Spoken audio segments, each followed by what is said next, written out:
In a bustling village, nestled within the vast hermitage of Gotham Buddha, resided a renowned Buddhist teacher and his disciples.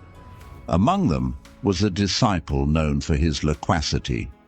He seldom missed an opportunity to engage in conversation. As he traveled from house to house collecting donations, he gathered stories from every doorstep, eagerly sharing them upon his return to the hermitage.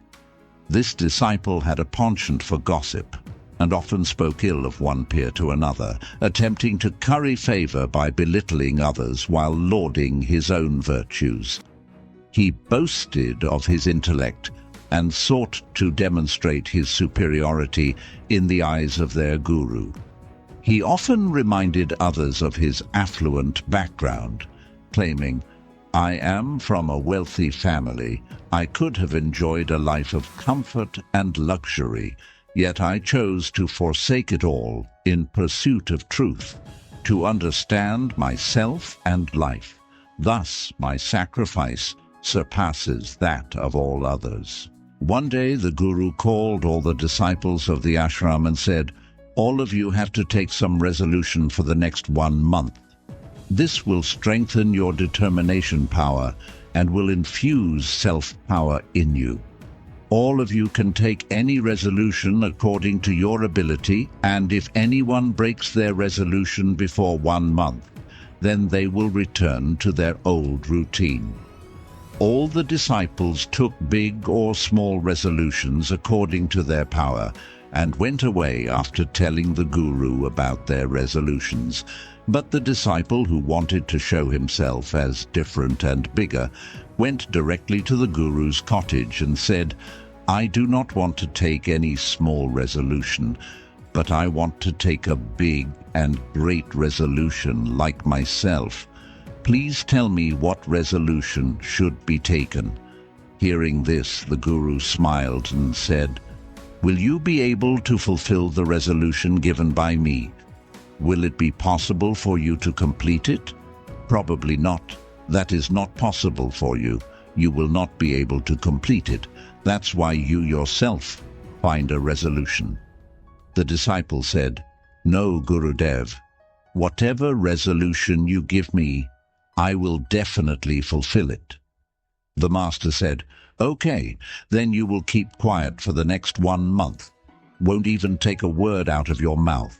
This is your resolution." The disciple said, "Gurudev, is this also a resolution? This is very easy. Remain silent for a month. You give me some big resolution which is worthy of my ability, which I have a problem in fulfilling." Guru said, "First, you fulfill this resolution and show it."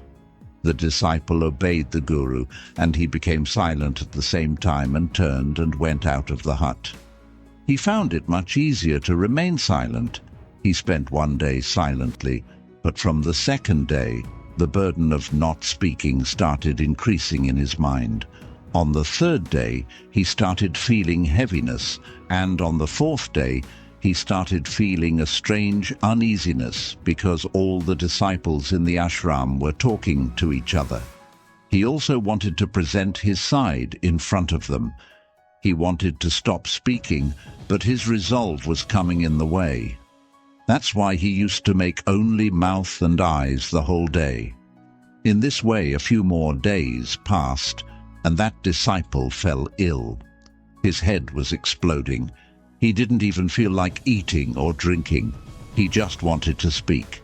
He went to the guru and sat in front of him in writing and told him, "Gurudev, I want to speak. I can't breathe without speaking. I am getting out of breath. I am going insane inside. What should I do? Should I break my resolution?" Guru smiled after reading this and said, "Resolutions are only meant to be broken, but the one who fulfills his resolution, he increases his inner strength, and the one who increases his inner strength, he's on the path of society, and awakening grows further. Taking the resolution was also in your hands, and breaking it is also in your hands. Many of your brothers have broken their resolve and returned to their old routine. If you are not able to do it, then you can also break your resolve and go back to your old routine. But remember, if you are not able to handle this small resolution today, then how will you be able to handle the rest of your life? The rest of the decision is entirely in your hands. This talk of the guru hurt the heart of that disciple. He went back without saying anything and locked himself in his hut. He used to come out of the hut only for his essential works and would sit inside the hut all the rest of the time. 15 days had passed, and the resolve of almost all the disciples of the ashram had been broken by now, but his resolve was still on. After taking the resolution till now, he had not uttered a single word. The whole ashram was surprised that how did a person who spoke so much become silent? After 15 days, he again went to his guru and told in writing, "Gurudev, I am silent from outside, but there are many voices inside me. There is a lot of whining and complaining. I keep talking inside. My mind keeps asking all kinds of questions. The more silent I am from outside, the more noisy I am from within. Is my resolve still in this way?" The guru said, "Yes, your resolution is still going on. But as long as these voices of people keep falling in your ears, your mind will keep on speaking, because he has a habit of speaking. You may be silent on the outside, but you will be speaking on the inside. You have to go away from these things and these voices." The disciple goes from there after saluting the guru and leaves his hut in the morning and goes towards the forest. Many days pass. The time of resolution is also completed, but the disciple did not return. Everyone in the ashram was afraid that some wild animal might have eaten him. Meanwhile, many efforts were made to find him, but he was nowhere to be found. All the guru brothers had assumed that the wild animals had made him their prey, but the guru did not think so. One day, another disciple of the ashram came to the guru and said, "Gurudev, what must have happened to that talkative brother of ours? Would the animal have killed him?" The guru said, "The animals may have made him their prey, but there could be another reason for his non-return. Maybe he got what he went for." Then the disciple asked, "Gurudev, is it so harmful to speak too much?" The guru said, "One of the many miseries of a man's life is that he can never remain silent. He always keeps on saying something or the other. More than half of our miseries arise just because of our speaking. The reason for most of the quarrels in the family is our meaningless speaking. None of us wants to be silent. We just want to listen to the other person. Whatever is in our mind, we want to take it out and put it in his mind. Want to make him understand that, look, you are wrong and I am right. And in this way, everyone is taking rotten streets of each other. In this way, this work of listening and narrating continues throughout life. But in this ignorance, we lose our time, our life, our understanding, and most important and precious moments, which can be lived, which can be experienced, which can be enjoyed. But what do we get in return? Nothing. Everything becomes futile and wasted. Only a few people realize what we have lost in this madness. Just as other people do not know about their arrival, similarly, they do not know about their departure. The disciple said, "Then what is the solution?" The guru said, "This is the only way to watch your thoughts with full awareness, contemplating all mental problems by staying in the present. Doing your work with full awareness brings miraculous changes in life." After that, after getting answers to his questions, the disciple bowed down to him and went away from there. 3 months had passed since that disciple had left the ashram, but there was no news of him till now. All the Guru brothers had also given up the hope of his return, but one day he returns to the ashram, and everyone's surprise and happiness knew no bounds on seeing him. But now he was not the one who left here. He came back as something else. A wonderful change could be felt in him. There was an amazing calmness on his face and great peace in his eyes.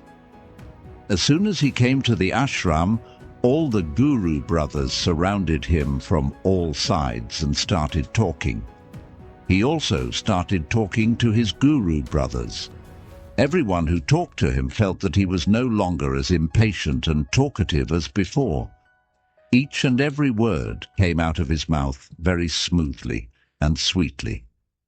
After talking to the Guru brothers for a while, he went straight towards the Guru.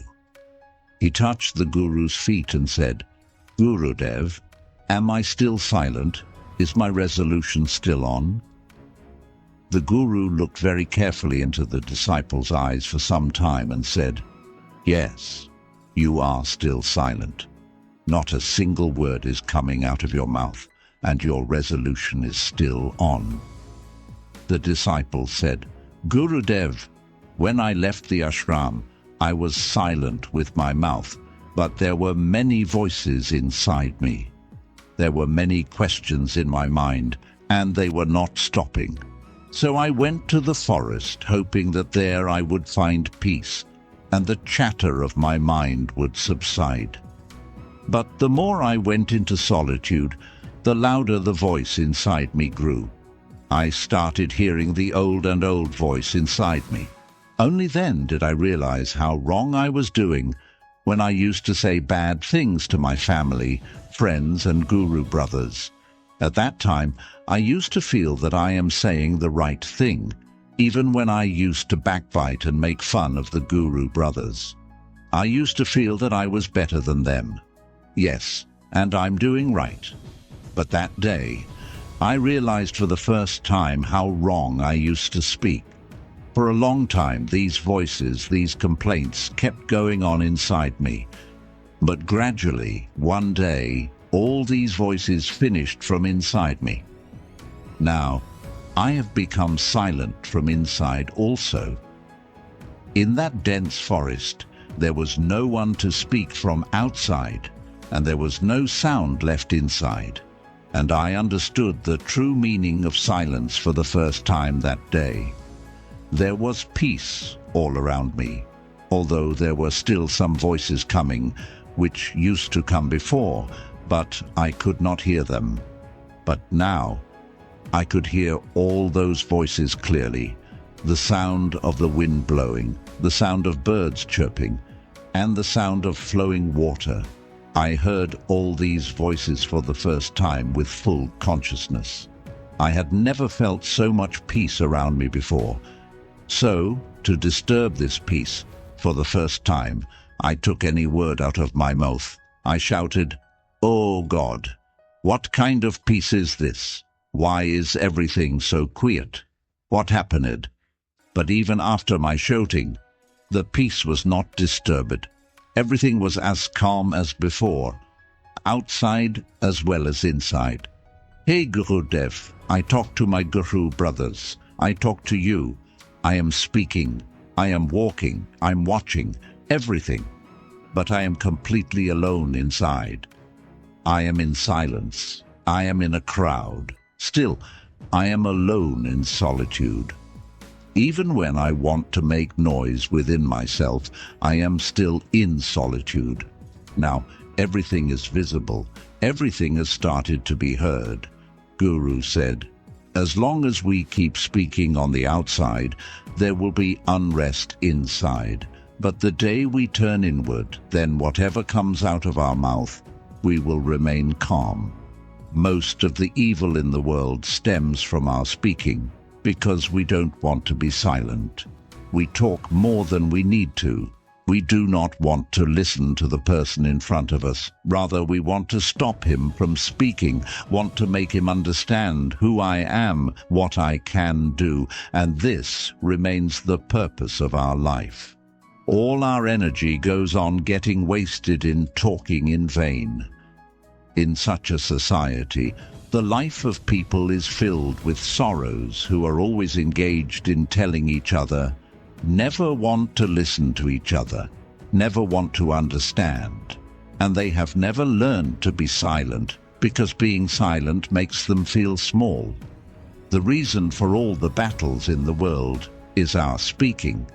That's why we should speak only as much as necessary, because talking unnecessarily is a waste of energy. And this speaking never lets us go back inward because it keeps pulling us outwards.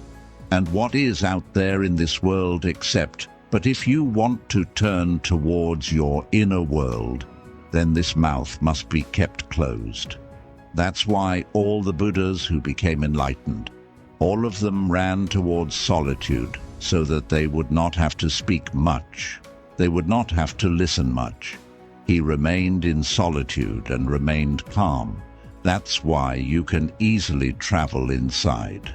But if someone wants, he can live in solitude even while living in this world.